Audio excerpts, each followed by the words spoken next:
Buen día, hermanos, hermanas, bienvenidos y bienvenidas a su programa de la oscuridad a la luz, un camino a la verdad, donde compartimos con ustedes una serie de temas que contribuyen a nuestro crecimiento y a una vida más hermosa y más plena. En el día de hoy estaremos tratando el tema nuestra participación en la naturaleza divina. Nuestra participación de la naturaleza divina. Tenemos a nuestra invitada del día de hoy, que viene de un poco lejos, vive por allá por Altos de Santa Cruz, ¿no? Por allá. Exacto. Vamos a que se presente. Muy buenos días, mi nombre es Elida Valdés, vivo en Colinas de Santa Cruz y participo pues de la naturaleza. Elida Valdés participa de la parroquia, tiene experiencia en catequesis también y pues algunas otras cosas más que son interminables de mencionar casi. En el día de hoy, como decíamos, vamos a mirar este tema de nuestra participación en la naturaleza divina. Y hay que mencionar que desde la antigüedad ha habido múltiples pensamientos, tanto filosóficos como teológicos, en diversas religiones, en donde se ha pensado que hay una participación divina en el hombre, tanto en Egipto, en Mesopotamia, en Babilonia, incluso en algunas religiones amerindias, se pensó que había una cierta ligazón de algunos hombres con lo divino, y sobre todo esto dedicado al rey, al príncipe, al emperador, que se le veía como de naturaleza divina. Era por eso que en el Antiguo Oriente había una idea que cuando nacía un rey o un emperador, con él nacía una estrella que indicaba, que era el sello indicador de que este hombre es de naturaleza divina. Es por eso que cuando Jesús nace con una estrella. Es todo un símbolo que de inmediato está atestiguando al mundo que Jesús es divino. Pero ya en el Antiguo Testamento encontramos el primer vestigio de este tema hermoso de participar de la naturaleza divina, cuando en el Génesis 1:27 dice el Señor que fuimos creados a imagen y semejanza de Dios. A imagen y semejanza de Dios. Y ya desde entonces el ser humano ha meditado mucho sobre esto de ser creado a imagen y semejanza de Dios. Por ejemplo, en Sabiduría 7:26 ya se hablaba de una participación de la sabiduría en la bondad de Dios. Es decir, participar de la naturaleza divina es participar de la bondad de Dios. Desde allí llegamos a Jesús, y Jesús va a ir dando unas indicaciones de que nosotros somos parte de Él y que somos parte de Dios. Y en los primeros textos, incluso de los evangelios, también se fue reflexionando sobre la participación del mismo Jesús en la naturaleza divina. Por ejemplo, cuando encontramos a San Marcos, para Marcos Jesús es divino a partir de la resurrección.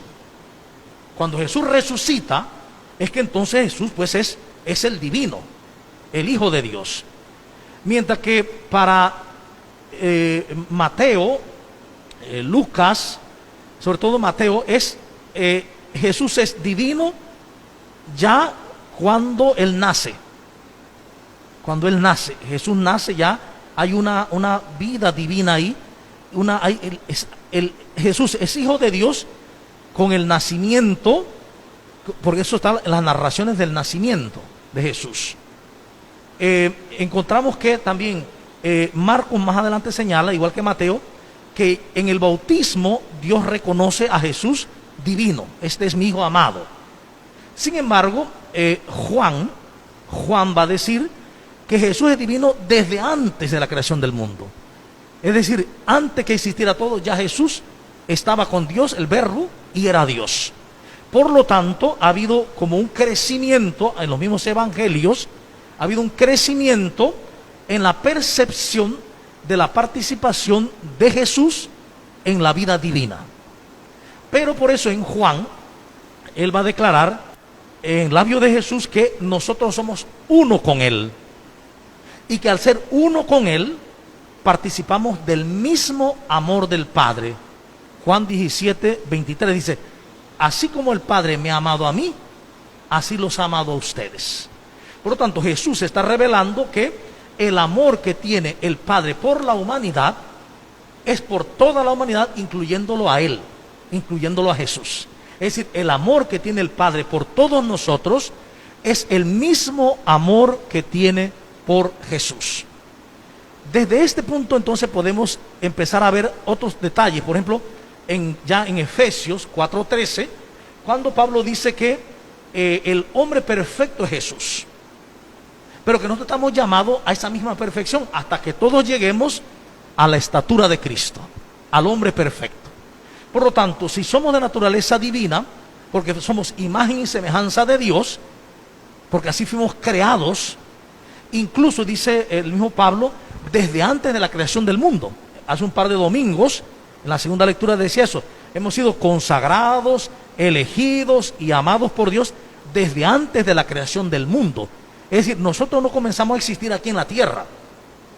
Nosotros venimos de paso, somos encarnados en la tierra y luego volvemos sin distancia, es un viaje sin distancia al mismo Dios. Por lo tanto, tenemos que enfocarnos en el punto de partida que es, hemos sido creados a imagen y semejanza de Dios, y en el punto de llegada que es llegar a vivir como Dios, vivir como Cristo, a la estatura de Cristo, que el mismo Cristo ha revelado cómo vivir en compasión. Sean compasivos como el Padre Celestial es compasivo. Sean santos como el Padre Celestial es santo. A partir de esto, en toda la patrística, los padres de la iglesia, hubo un desarrollo también un poco diverso, porque en la patrística occidental se comenzó a hablar de la santidad. Hay que vivir la santidad, hay que trabajar por la santidad, y se fue cada vez expandiendo más la idea, en cierta forma, ya hasta la Edad Media, que la santidad era algo que yo, por mi esfuerzo, lo iba logrando. De alguna manera, claro, hay gracia de Dios, pero depende mucho del esfuerzo y de la ascesis que haga. En Oriente, en la Iglesia Católica Oriental, se fue hablando de la divinización o la deificación. Algunos hablan de cristificación. La deificación es un proceso donde el ser humano va aprendiendo a vivir como Dios. Entonces ya Santo Tomás de Aquino, en la Suma Teológica, va a decir que la participación de la vida divina es un participar de la gracia de la Trinidad en el justo, la inhabitación de la Trinidad en el justo. Y esto daba entonces un margen. ¿Y los injustos qué? ¿No tienen Espíritu Santo? Hasta que uno se medita, no, es que el Espíritu Santo es Señor y dador de vida. Por lo tanto, toda vida procede del Espíritu Santo, porque es el Señor y dador de vida. Y nosotros, los seres humanos, de forma particular, tenemos el mismo Espíritu de Jesús.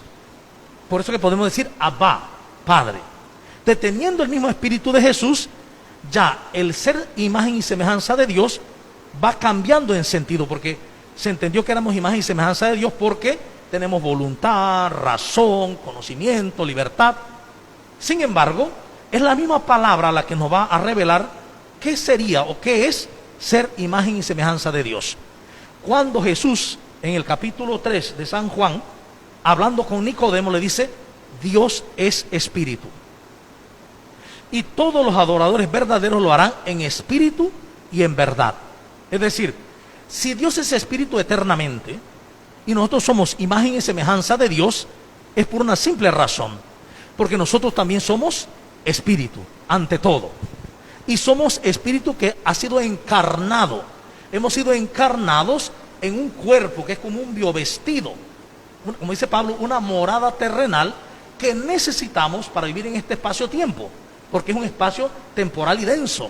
Necesitamos un cuerpo para poder habitar en este mundo. Por lo tanto, desde aquí entonces ya podemos ver que nosotros somos imagen y semejanza de Dios, primero por ser espíritu como Dios. porque hemos sido creados dentro del mismo Dios. Y entonces aquí donde vamos a ir a los documentos más recientes, por así decirlo. Primero el Concilio Vaticano II, que tiene dentro del capítulo 5 de la vocación a la santidad, principalmente en el número 40, tiene una definición muy interesante y dice así: los seguidores de Cristo han sido llamados por Dios y justificados en el Señor Jesús. En primer lugar, los seguidores de Cristo han sido llamados por Dios y justificados en Cristo Jesús, no por sus propios méritos. Entonces, aquí hay un desmontaje de la idea de que los cristianos somos menos santos o más santos por los méritos. No. Dice, es que fueron justificados por Cristo Jesús no por sus méritos, sino por su designio de gracia, por la primacía de la gracia de Dios. Dice, el bautismo y la fe los ha hecho verdaderos hijos de Dios. Es decir, cuando se bautiza, la persona se hace consciente de ser verdadero hijo de Dios. Participan de la naturaleza divina y son, por tanto, realmente santos. Así mismo lo dice el texto: participan de la naturaleza divina y son realmente santos. Es decir, el bautismo, que es la porta fidei, la puerta de la fe, nos hace descubrir, o nos debería hacer descubrir, mediante el catecumenado previo al bautismo, que somos de raza divina, que somos de naturaleza divina. Y en este domingo segundo de Pascua, domingo de la misericordia, estamos llamados a reconocer que somos de raza divina, que participamos de la naturaleza divina y que somos realmente santos. Es decir, somos santos llamados a vivir en santidad. Somos santos llamados a vivir en santidad. Es decir, tiene dos partes. La primera parte es que ya Dios nos hizo santos. ¿Por qué razón? Porque del santo, santo, solo puede salir lo santo. Nada más. Del santo, solo sale lo santo. Al nosotros ser creados en Dios mismo, participamos de esa santidad, somos santos. Pero en este camino, en este mundo, estamos llamados a vivir lo que somos, la santidad. Somos santos, pero tenemos que vivir como santos. He dado este ejemplo. Por ejemplo, yo me gradué en la tecnológica de electrónica. Yo tengo mi diploma. Soy electrónico, pero no ejerzo la electrónica. Entonces, somos santos, pero a veces no ejercemos la santidad. Entonces, el camino es ejercer, aprender a vivir la santidad. Entonces, para ello, vamos a recurrir al último documento sobre la santidad de la Iglesia, que se llama la exhortación apostólica Gaudete et Exsultate, que es del Papa Francisco. En este documento, en el numeral 51, va a decir algo muchas veces que no comprendemos, pero que es maravilloso. Y es por la idea de esa participación en la naturaleza divina, ¿no? En la vida divina. Dice, hemos dicho tantas veces que Dios habita en nosotros. Lo hemos dicho muchas veces. Pero es mejor decir que nosotros habitamos en Él, que Él nos permite vivir en su luz y en su amor. Él es nuestro templo santo. Entonces, este es un paso adelante. Es que si uno le pregunta a los niños en la catequesis, ¿y dónde está Dios? Está en el cielo. ¿Y dónde más? En nuestros corazones. Dice, perfecto. Así se enseñó. Pero ahora vale más la pena enseñar que nosotros estamos dentro de Dios. Si estamos dentro de Dios, como dice Hechos 17:28, en Él nos movemos, somos y existimos. Quiere decir que estamos dentro de la gracia, dentro de la santidad, dentro de la vida divina en cada instante. Solo que el cuerpo material no nos permite verlo, identificarlo. Y fíjense, no solo eso, sino que en esta Pascua y en la Pascua hemos descubierto algo, unas aseveraciones contundentes. Y lo dijimos hoy en el prefacio dominical. El número 1, Jesucristo con su muerte destruyó nuestros pecados. Jesucristo con su resurrección nos ha expiado. Jesucristo ha vencido la muerte y ha vencido el mal llamado Satanás. Entonces, ¿esto nos lo creemos o no? Porque si nos creemos esto, nuestra vida tiene que ser de alegría. Si Jesucristo ya derrumbó el pecado, y Jesucristo destruyó la muerte y destruyó el mal llamado Satanás, entonces aquí hay que tenerle miedo. Son la vida de la alegría. Por eso el mismo documento, la Gaudete et Exsultate, en el numeral 82, dice algo muy precioso. Y vamos a compartirlo con ustedes. Dice así: Jesús nos dice, felices los que planean, Jesús no dice, felices los que planean venganza, sino que llama felices a aquellos que perdonan y lo hacen desde su corazón 70 veces 7. Y miren lo que dice el Papa: es necesario pensar que todos nosotros somos un ejército de perdonados. Todos nosotros hemos sido mirados con la compasión divina. Es decir, nosotros somos un ejército de perdonados. Ya Dios nos perdonó totalmente en Cristo Jesús.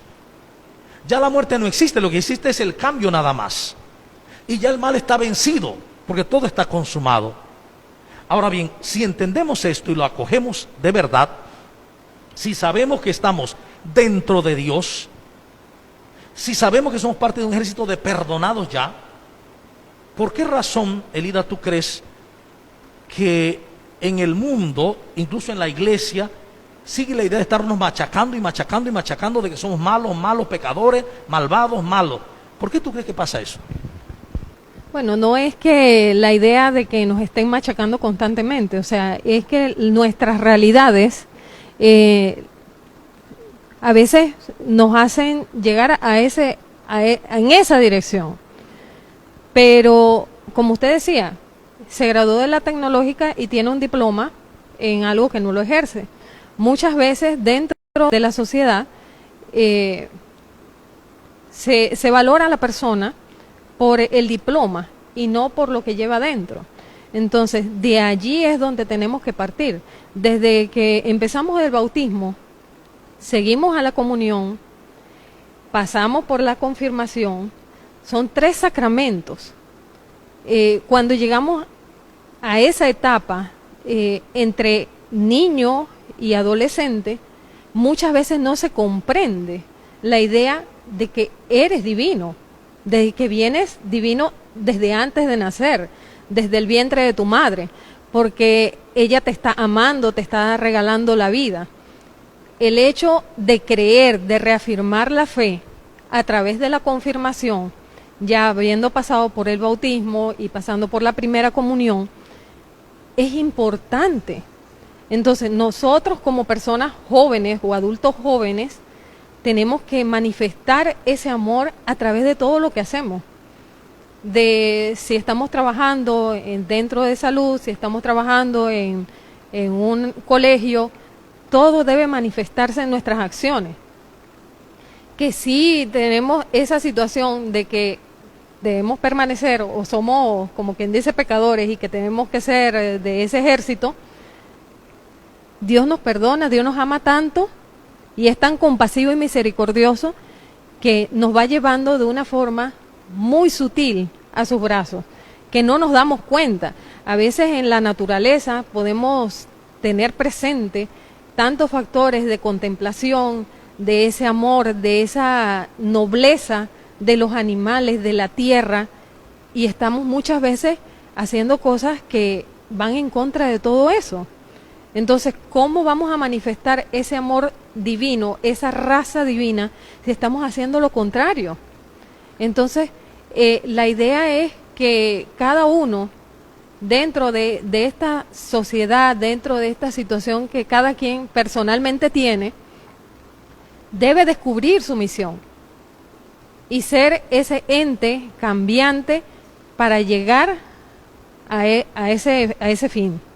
Entonces, muy bien, muy bien. Entonces ahí está el dilema: o somos pecadores o somos parte de un ejército de perdonados. una de las dos, porque si yo creo que soy pecador, esa idea me va a estar martirizando siempre. Martirizando siempre. De hecho, somos el único ser que se autocastiga más de una vez por un mismo delito. Nos autocastigamos, ¿no? Entonces, ¿qué es lo que el Papa recomienda aquí? Que empecemos a pensar con alegría. Nos hemos equivocado, sí, hemos errado, sí, hemos pecado, sí, hemos fallado. Pero los hijos de Dios no pecan, no son pecadores. Dice Juan, los hijos de Dios somos santos. Que nos equivocamos, sí. Pero el hecho que nos equivoquemos no quita el hecho de que somos santos. Es decir, la santidad que Dios ha hecho en nosotros, nada la puede borrar. Por eso en Jeremías dice el Señor, antes de que tú nacieras te consagré. ¿Ve? Te elegí, te consagré yo. A todos, no solo a Jeremías, a todo mundo. Hemos sido elegidos y consagrados desde antes del nacimiento y desde antes de la creación de la tierra. Aquí el problema es que nos cuesta creer que somos de naturaleza divina, de raza divina, que somos santos, porque desde niños hemos crecido en una cultura y el mundo favorece esa idea, que es la cultura del pesimismo. Muy pesimista. Y un pesimismo que está arraigado incluso en cuestiones que son muy naturales en el ser humano. Desde niños, por ejemplo, hay veces los niños son marcados por acontecimientos que ellos realizan porque se les cataloga de pecados y pecadores de una vez, de malvados y sucios. Sobre todo el tema ligado con la sexualidad. Los niños que no se toquen, que las niñas no se toquen porque eso es malo, y ya por ahí se le va sembrando la idea de mal y de maldad y de culpa. Entonces, nunca desde niño, y no hay que culpar a nadie tampoco, se nos enseña que usted es santo, usted es templo del Espíritu Santo, usted es santo, usted es santa, usted es naturaleza divina. Si nosotros creciéramos con esa idea, trataríamos continuamente de vivir eso que creemos de nosotros, porque uno vive lo que uno cree de sí mismo. Si tú crees que eres un borracho y tú lo crees, tú nunca saldrás de eso, hasta que tú creas que eres alguien más, alguien diferente. Si tú a un niño le dices que tú eres malo, que tú eres malo, que tú eres malo, el niño buscará la forma de hacerse malo para justificar lo que cree. Entonces nosotros también, en la medida que crezcamos con una idea clara de que somos de raza divina, de naturaleza divina, entonces eso nos llevará a buscar vivir eso mismo que te has dicho, es vivir el amor. Porque la vida divina, la vida del Espíritu, la vida en el Espíritu Santo es el Espíritu del amor, es la vida en el amor. Entonces fíjate que al respecto es interesante, por ejemplo, que Jesús va a ir encaminándonos cada vez más, porque lo que Él quiere es que aprendamos que en esta vida se puede vivir como Dios. ¿Por qué razón? Porque si no fuera así, Jesús nunca hubiera dicho, sean santos como su Padre Celestial es santo. Sean perfectos como su Padre Celestial es perfecto. Sean misericordiosos o compasivos como su Padre es misericordioso. Si Jesús lo ha dicho, es porque se puede hacer. De hecho, hay un detalle también interesante. Jesús, dice la palabra, en la medida que creció en estatura, también creció en sabiduría delante de los hombres y delante de Dios. Es decir, Jesús también tuvo que aprender que Él era de naturaleza divina. Es decir, Jesús no se dio eso que dan en los apócrifos, sobre todo, por ejemplo, en el Evangelio de Santiago, el protoevangelio de Santiago, apócrifo, que dice que Jesús, cuando estaba pequeñín, iba al río, a la Jordán, y hacía pajaritos con el barro, y los soplaba y salían volando. Y que de pronto hizo otro, tenía un montón allí, hechos ya para ponerlos a volar, y vino otro niño y se los pisó, y Jesús lo miró y cayó con un ataque cardíaco y murió el niño. O sea, por eso es un evangelio apócrifo, porque no es cierto. Lo verdadero es que Jesús tuvo que hacer un proceso y autodescubrirse divino, hijo de Dios. Y es el mismo proceso que tenemos que hacer nosotros. Por eso es que Jesús dijo que ustedes, si creen en mí, es decir, si me creen a mí, harán lo mismo que yo hice y aún cosas mayores. Es decir, en este mundo nosotros hemos aprendido a infravalorarnos siempre, a infravalorarnos y a sentirnos lo peor. Cuando aprendamos que somos de raza divina, que era todo el trabajo de la cuaresma para explotar en la alegría pascual, entonces viviremos en esa alegría de sabernos santos de Dios, santos de Cristo. Y mira que en las primeras comunidades, ahora es que nos espantamos de eso, Pero cuando tú lees las cartas de Pablo, por ejemplo, él saluda a los santos de Colosa, a los santos de Jerusalén. ¿Por qué? Porque en la primera iglesia no se llamaban cristianos, se le llamaban los del camino, los seguidores de Jesús o los santos. Porque ser cristiano y ser santo era lo mismo. Habíamos sido santificados por Dios. Es más, dice el texto de Colosenses 3:3 que nosotros participamos escondidos con Cristo en Dios. Y no solo eso, cuando habla de la resurrección, dice que nosotros hemos sido levantados y puestos a la derecha del Padre con Jesús ya lo estamos. Lo que pasa es que en este mundo físico no nos deja ver nada, solo vemos lo físico. Pero nuestro ser verdadero, que no es el cuerpo, nuestro ser no es el cuerpo, nuestro ser es ser espíritu, en un cuerpo, que usamos como habitación, dice Pablo, que usamos como morada en esta tierra, pero que lo dejaremos, y cuando dejemos el cuerpo, dice, nos veremos semejantes a Jesús, tal cual Él es. Entonces alguien podría decir, bueno, pero si es así, somos santos, entonces ¿qué pasará al final? Entonces me remito a un documento que no quise traer, pero que lo manejo un poco más porque lo he estudiado mucho más, que es Spesalvi. En Spesalvi, cuando se habla del juicio como lugar de aprendizaje, el juicio final como lugar de aprendizaje y escuela de amor, se dice que al final, cuando la persona muere, ahí en ese momento el fuego divino lo quema. Y dice, pero ese fuego divino, siguiendo a los padres de la iglesia y algunos teólogos, ese fuego divino es el fuego de Jesús, que quema la cizaña y deja el trigo. Entonces el Papa dice, pero lo que pasa es que, ¿quién es trigo puro? ¿Quién es trigo puro nada más? ¿Y quién es cizaña pura? Nadie. No hay nadie totalmente bueno, ni nadie totalmente malo. Por lo tanto, hay gente que tiene trigo y cizaña, y gente que tiene cizaña y trigo, en distintos niveles. Entonces dice que en el juicio final, por eso el Papa Benedicto dice que el juicio final es un juicio de esperanza, lugar de aprendizaje de la esperanza, porque dice que en el juicio final lo que va a quemar no es a las personas en ese fuego de Jesús, sino la cizaña, y lo llama Benedicto la vana fanfarronería de este mundo. La vana fanfarronería de las personas será quemada, y todos nuestros errores serán quemados, dice, y apareceremos por primera vez, nos veremos semejantes a Jesús. O sea, veremos lo que siempre hemos sido, pero que no lográbamos ver, que es nuestro ser, imagen y semejanza de Dios. Entonces, esto es maravilloso. ¿Tú crees que si esto lo conociéramos más en la iglesia, lo aceptáramos, lo creyéramos, la fe y la vida la viviríamos distinta? Bueno, es un tanto complicado saber quién tiene un poquito de cada cosa. Y a veces también el hecho de, ¿cómo decir? Que lo que yo miro como cizaña o que yo tengo como cizaña, otra persona la puede ver de otra forma. Depende de donde usted lo mire, es como la luz. Desde el lugar donde usted esté, si está muy oscuro y pasa por un huequito, se ve un punto. Pero si usted está en un lugar abierto, la luz es mucho más amplia. Entonces, depende cómo nos miremos nosotros internamente. Porque puede ser que yo diga, bueno, yo soy totalmente buena, pero hay otra persona que conoce otras cosas de mí y dice, no, tú no eres totalmente buena. Entonces, es el ángulo desde donde estemos mirando las situaciones, sea desde la parte externa o la parte interna nuestra. Exactamente. ¿Y qué podemos, qué podemos marcar allí y decir que es totalmente bueno o es totalmente malo? O sea, o sea, no es tan simple. Cuando se estudia psicología, vemos uno de los elementos son las ventanas de Johari.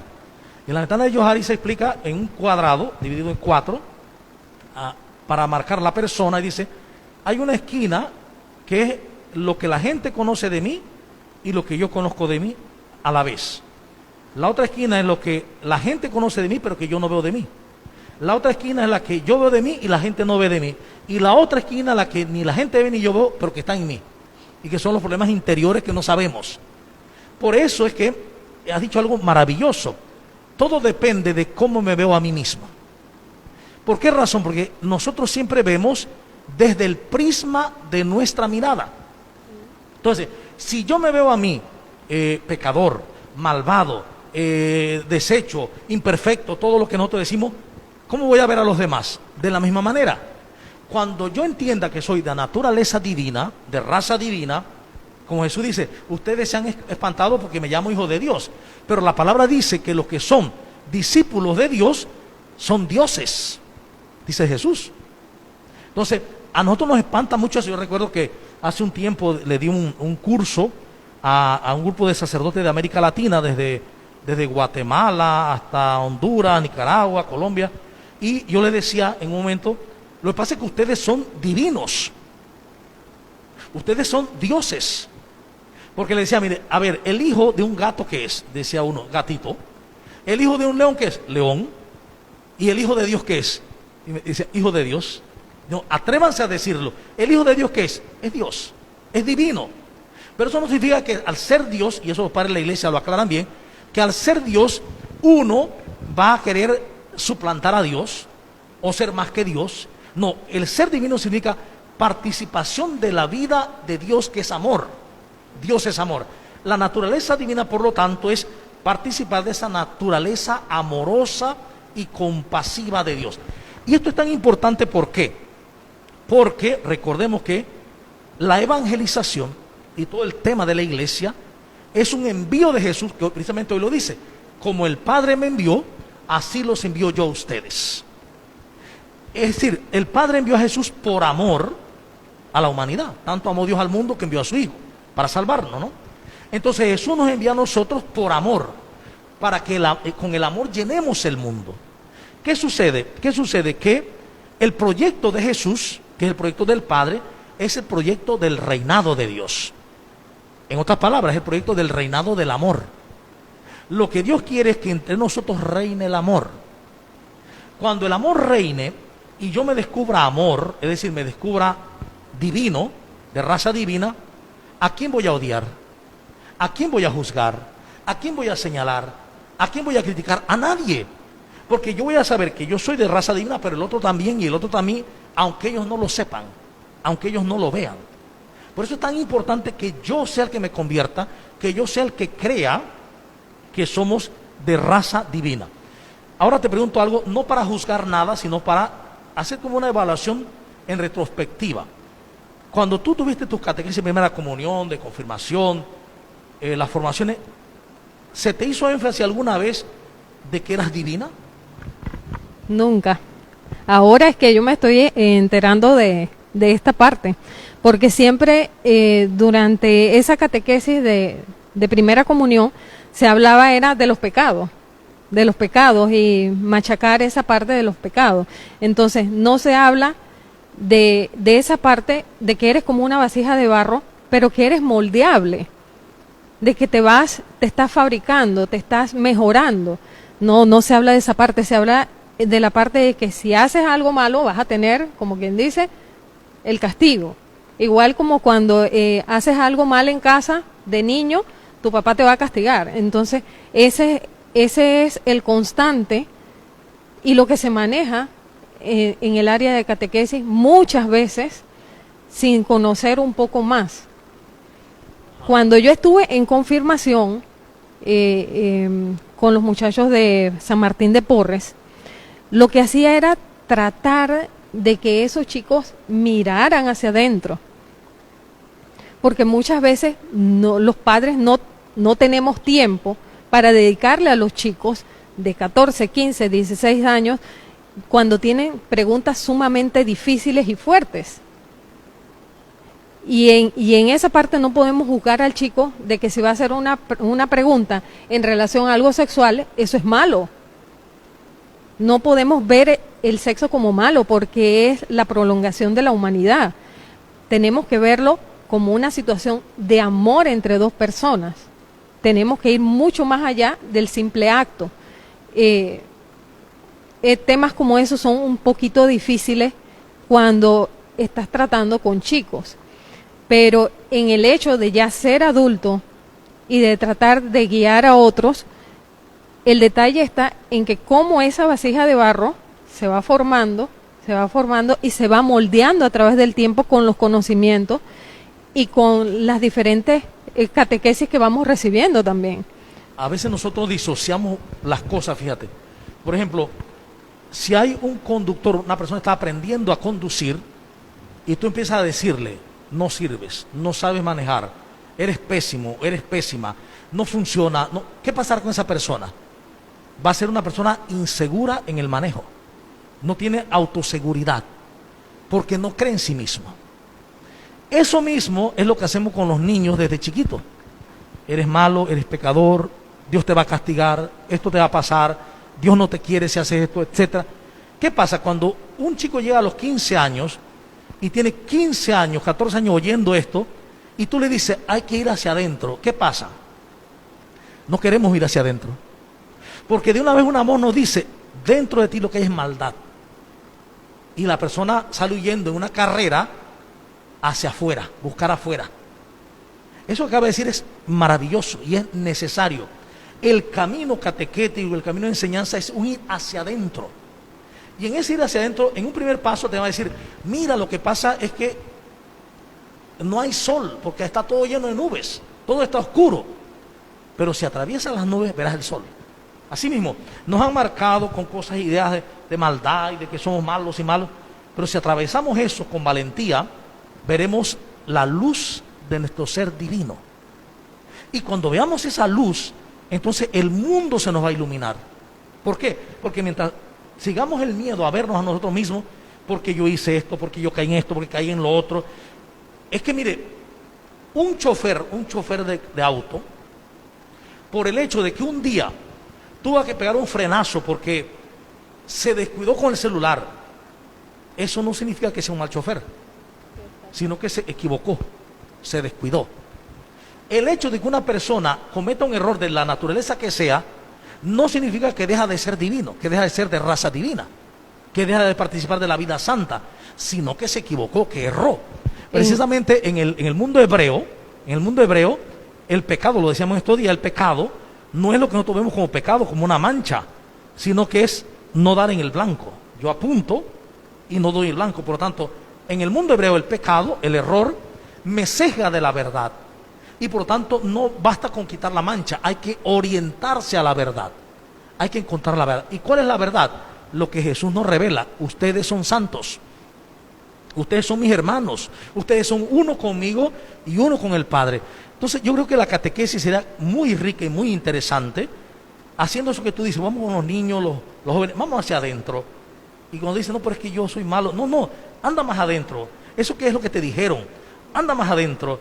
Y cuando vayas más adentro verás la maravilla de tu ser, que es imagen y semejanza de Dios, la luminosidad. ¿Tú crees que si lleváramos un proceso así, no sería tan hermosa la catequesis? Es que la idea es esa. O sea, tratar de llevar al chico que se encuentre con él mismo. Y que ese cariño y ese amor que siente por su papá y su mamá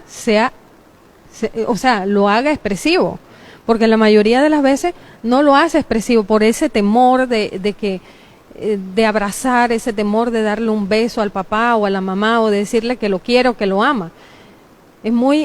Eso es fácil, pero muchas personas lo ven como algo que tienes que retraerte o que tiene que ser en un momento X o en un cumpleaños o en Navidad o en Año Nuevo. No, eso puedes hacerlo todos los días. Es una cuestión de hacerlo práctico. Pero en ese punto yo le quería preguntar a usted, ¿cómo se hace para que un chico que ya pasó por confirmación, que ve el proceso de preparación de confirmación como muy largo, muy tedioso, ahora con la pandemia, no sé cómo se está haciendo, me imagino que se estará haciendo virtual, pero para el chico ya es como algo obligado.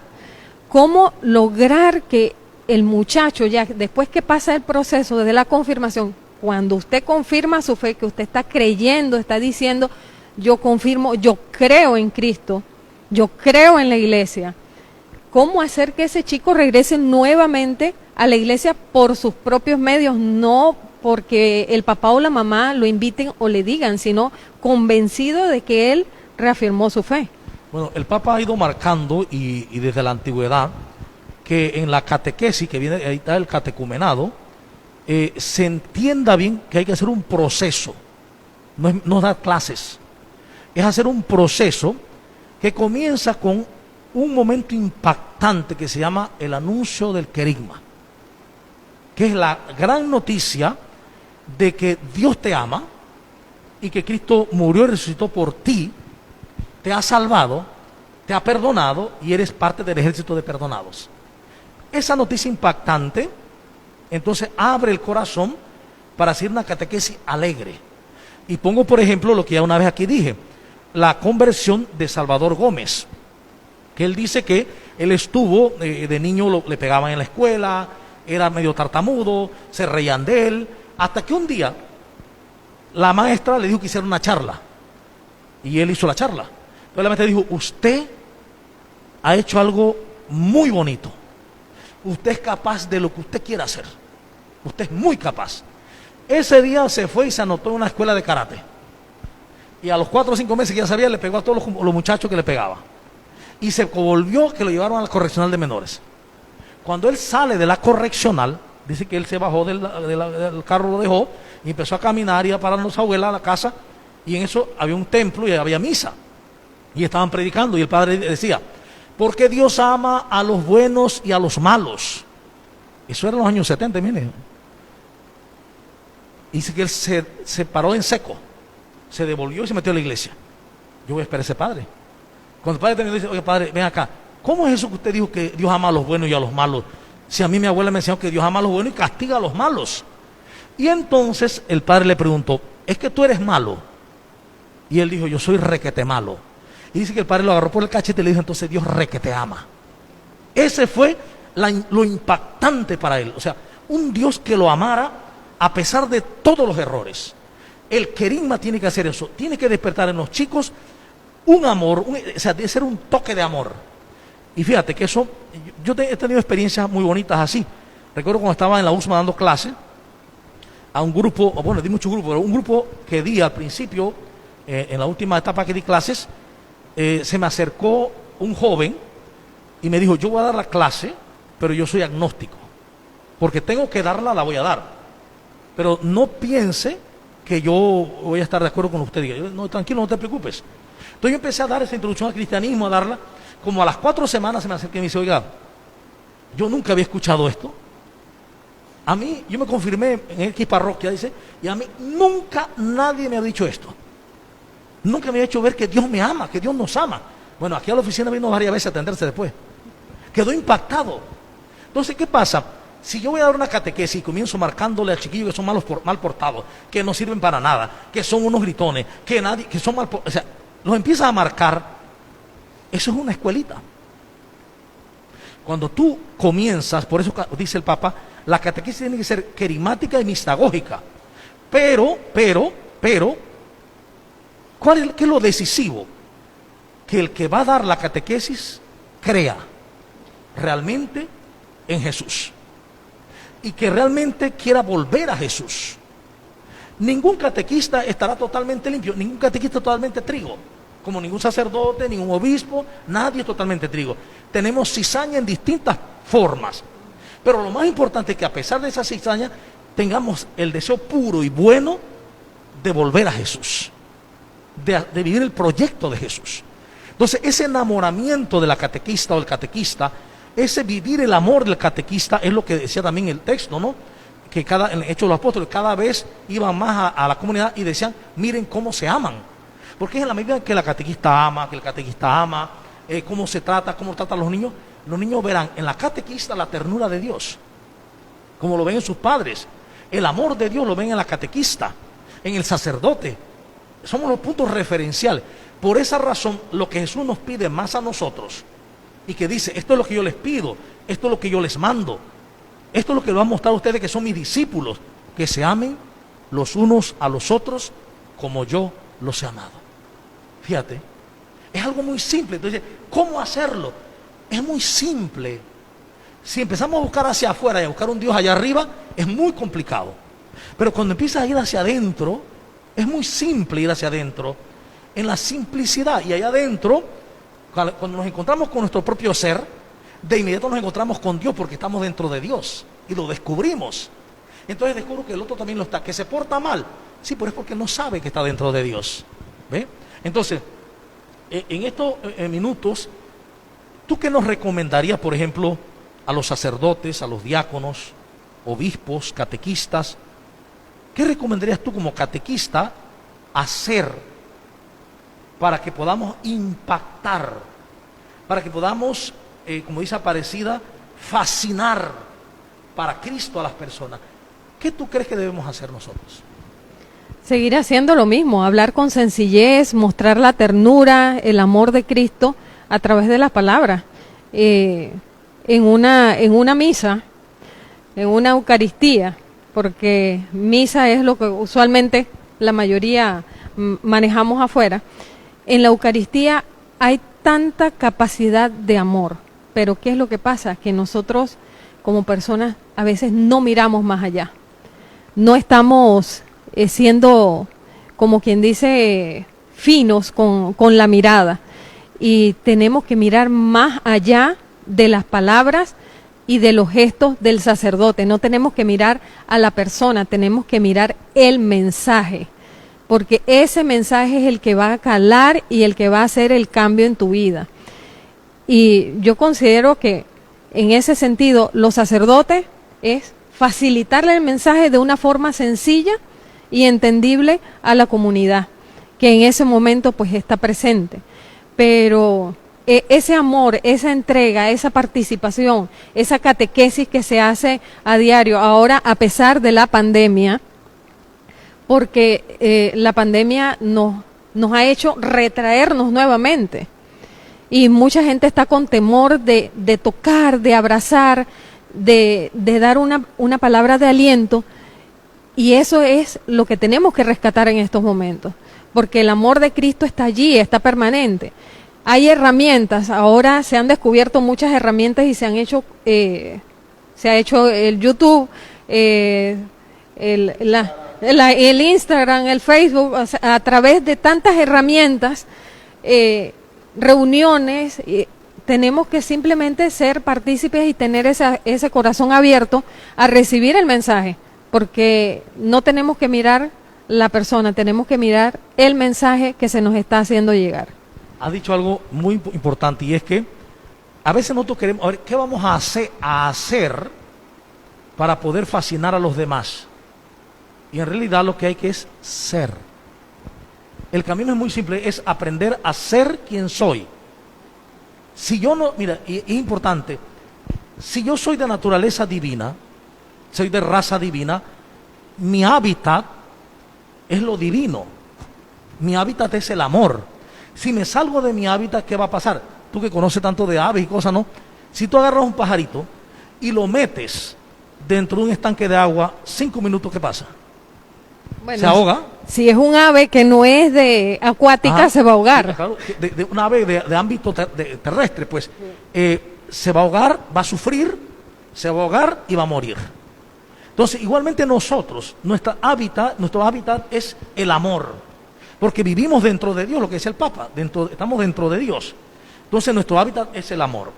Si nos salimos del hábitat por miedo, rencor, resentimiento, juicio, condena, envidia, nos salimos del amor, nos vamos ahogando. Por eso lo más importante para los catequistas y para el cristiano es aprender a ser. ¿Quién soy yo?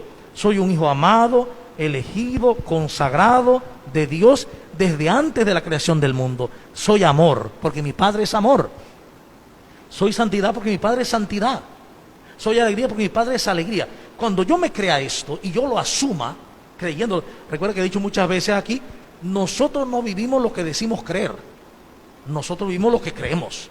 Si creemos que somos de raza divina, si creemos que somos realmente santos, como dice el concilio, si creemos que somos reconciliados con Dios, ejército de perdonados, esa alegría de saber lo que soy, al transmitir el mensaje de Jesús, se comunica. La alegría del mensaje viene de la alegría del mensajero también. El mensajero tiene que vivir la alegría para poder comunicarla. Ejemplo, María, cuando va a visitar a Isabel. María va a 100 kilómetros desde Nazaret hasta en Carín a visitar a su prima. María es primeriza, está embarazada ya también. Isabel está en el 6º mes. María debe tener todos esos síntomas de mujer, porque María fue mujer normal. Se va en burro o a pie 100 kilómetros por caminos empedregados y polvorientos. Llega allá y no llega protestando porque Herodes no echó la carretera, o porque dice que saludó a Isabel, y en el momento que saluda, el vientre de Isabel, donde estaba el niño saltó de alegría.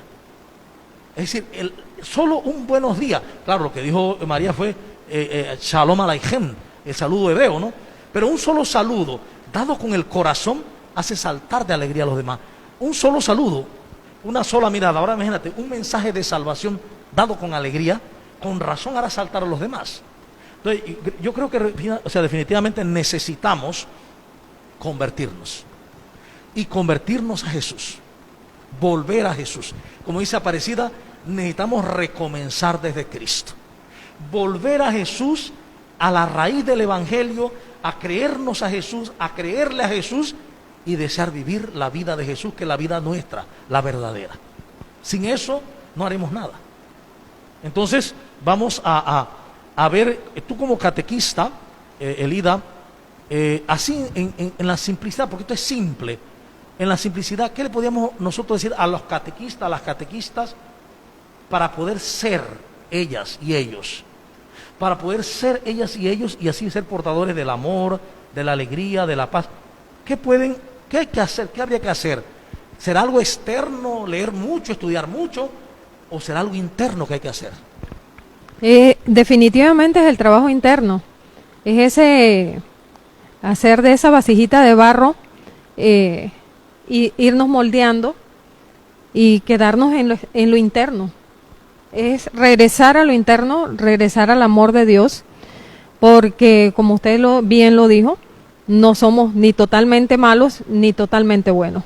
Tenemos un poquito de cada cosa, así que tenemos que seguir adelante. Muy bien, y así cuando miremos lo externo, los libros, las cosas, serán herramientas para el uso.